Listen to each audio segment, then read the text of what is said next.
Okay, everybody, it's me, Denise Lee, and I want to show you how you are able to share Warwick Assembly of God's live Facebook feed with your friends and family. It's very easy to do.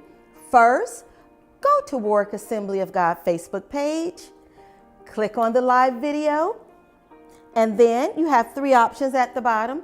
First, love it. We all love Warwick Assembly of God. Comment.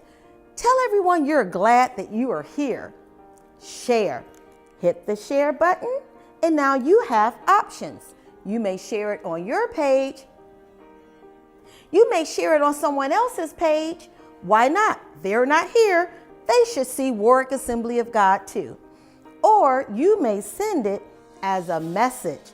That's my favorite option. I hit that button and look. Everybody, la-di-da-di. You want to send it to someone? Hit send. There it is. They are watching live.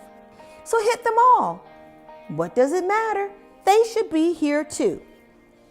And you get a chance to interact. Look at all these people who are enjoying Warwick Assembly of God. And as I look here, I see people from Virginia, Ohio. I don't know where that person's from. We'll find out later. Simple to do, easy to do. Your phone is already in your hand. You're telling Pastor that you're looking up your scriptures, but I know it's on Facebook. See you Sunday. See you Wednesday. See you on Facebook Live.